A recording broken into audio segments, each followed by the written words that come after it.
Alas 2 ng madaling araw nung sumilip ako sa labas at mapatambay lang konti.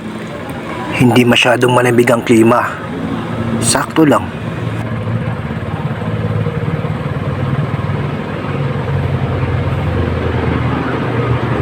Habang tumatambay ako doon at nagpapahangin, tinitingnan ko yung mga dumadang sasakyan sa kalsada na yan.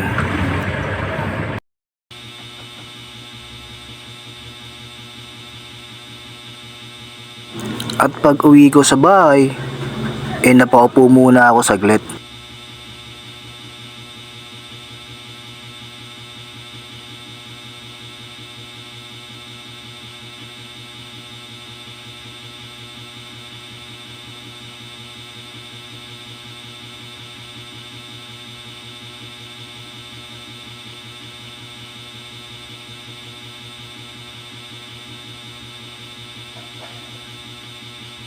Iniisip ko kung may mga bagay-bagay pa ako na nakalimutan gawin.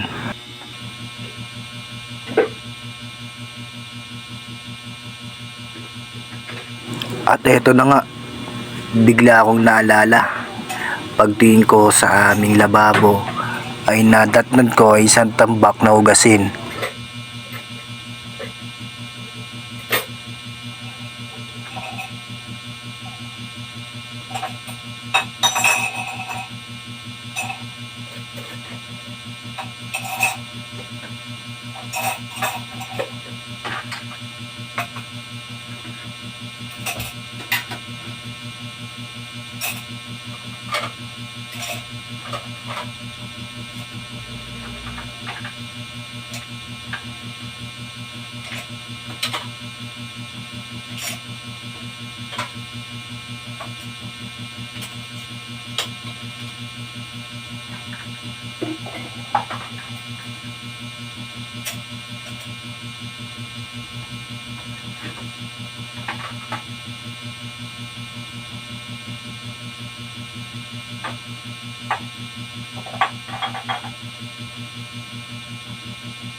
Ngunit sa pagkakataong ito, may mga bagay akong gustong sabihin sa inyo.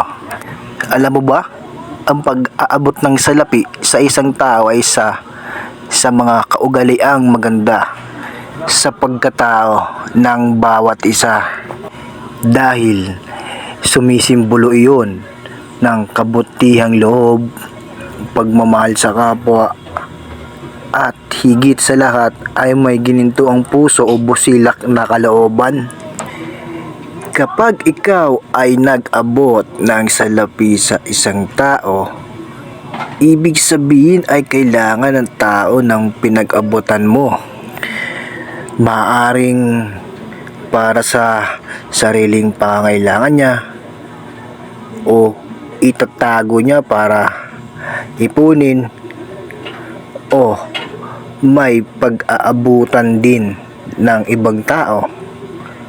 Kaya naman, ibibili ng mga bagay-bagay na gusto niya o ano pa man na importante o mahalaga na ibibili niya na gusto niya mula sa inabot mong salapi. Kapag ikaw ay nagabot o nagbigay ng salapi at ang salaping inabot mo ay alam mong para sa tao mismo at hindi galing sa iuutos mo, ay ibig sabihin nun ay wala ka ng pakialam kung saan niya gagastusin iyon.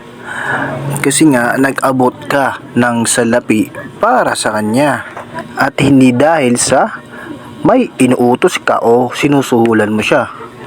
Paano kung inabutan ka ng salapi na para sa'yo? Ngunit paano kung nagkakataon pa na yung panggastos sa bahay ay walang iniwan? Walang stocks, walang goods, walang kahit ano. Tanging budget mo lamang ang natitira sa'yo nung siya ay umalis ng bahay. Ibig sabihin, walang iniwang panggastos.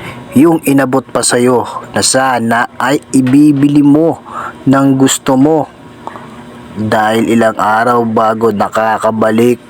Bali, ang mangyayari niyan dahil wala kang budget, walang iniwan na budget para sa mga gagastusin sa bahay, magagastos mo ngayon yung pera mo mismo na dapat ay pambili mo ng gusto mo dahil para may pagkain kang mabibili. Syempre kapag ganun, magiging medyo parang aware ka na.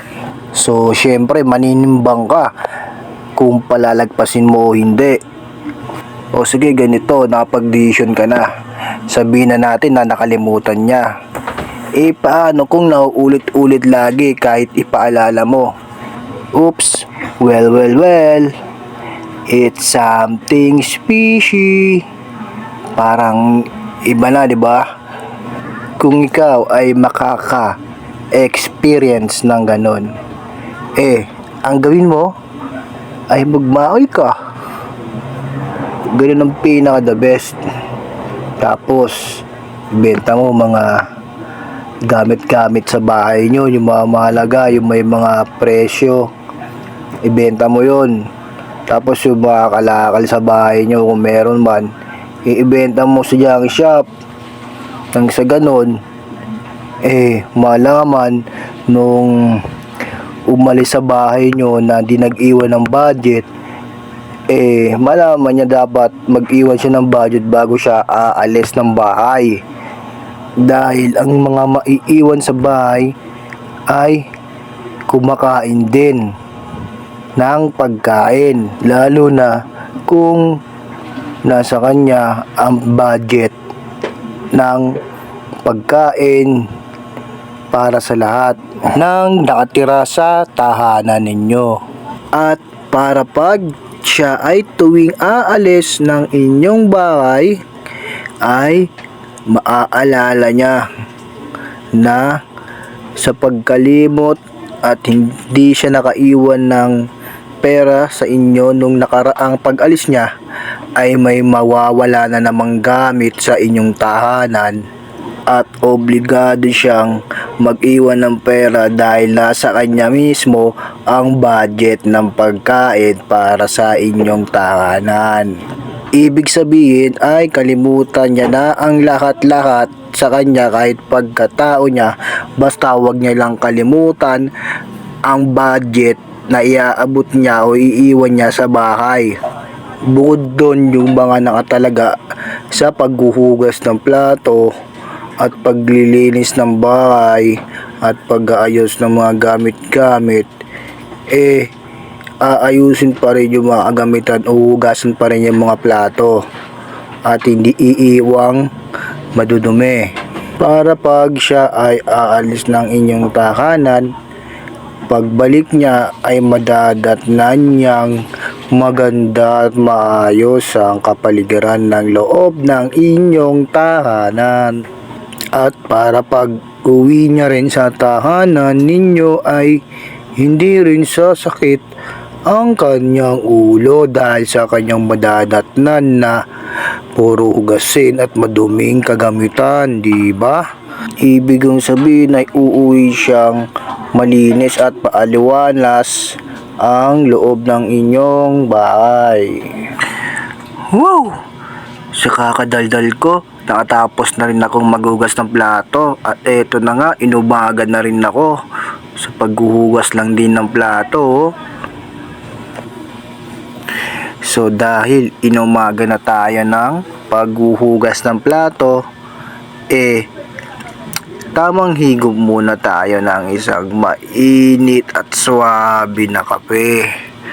Nang sa ganon, bago makatulog, talagang swabe ang pagkakatulog.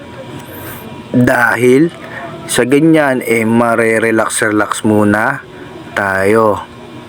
So, medyo sumasakit-sakit pa konti yung aking balakang dyan.